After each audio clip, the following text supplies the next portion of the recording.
இன்று தமிழ்நாடு உருவாகிய நாள் மதுரையில் தமிழ் தேசிய விடுதலை முன்னெடுக்கக்கூடிய அனைத்து அமைப்புகளும் சேர்ந்து தமிழ்நாடு விடுதலை நாளை கொண்டாடி ஒரு சிறப்பு கருத்தரங்கம் நடத்தி கொண்டிருக்கின்ற வேளையில் சங்கரன் கோவிலை சார்ந்த காவல்துறையினர் இந்த கருத்தரங்கத்திற்கு வந்த ஒரு தோழரை தமிழ் தேசிய விடுதலை கழகத்தைச் சேர்ந்த தோழர் கணேசமூர்த்தி என்கிற செங்கடன் அவர்களை அரங்கத்திற்குள் வந்து கைது செய்து அழைத்து சென்றார்கள். அவர்கள் திட்டமிட்டு இந்த அரங்கம் ஒரு சிறப்பு நிகழ்ச்சியை நடத்தி கொண்டிருக்கிறது, தமிழ்நாடு முதல் நாள் உருவான நாளை நடத்தி கொண்டிருக்கிறது என்பது தெரிந்தும் அங்கு ஒரு கலவரத்தை உருவாக்க வேண்டும் என்பதற்காகவே அவரை கைது செய்து அழைத்து சென்றிருக்கிறார்கள்.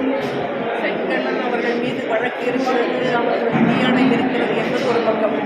அது வழக்கு இருந்தால், விதியானை இருந்திருந்தால், அவர்கள் திறமையான காவல்துறையினராக இருந்தால் அவர்கள் முன்பே செயல்பட்டிருப்பார்கள். ஆனால் இந்த அரங்கத்திற்கு வந்து அவரை கைது செய்ததை இந்த கூட்டமைப்பை சார்ந்து நாங்கள் நடத்தி கொண்டிருக்கிற கருத்தரங்கத்தை அனைவரும் அதை உண்மையாக கண்டிக்கிறோம்.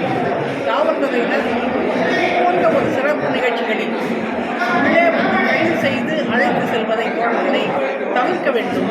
அதை அவர்கள் வெவ்வேறு இடங்களில் தோழர் வந்து ஊரில் தான் இருக்காரு, வெளியில் பயணிச்சுக்கிட்டு தான் இருக்காரு, விடியானை இருக்கிறதுலாம் தெரியும்.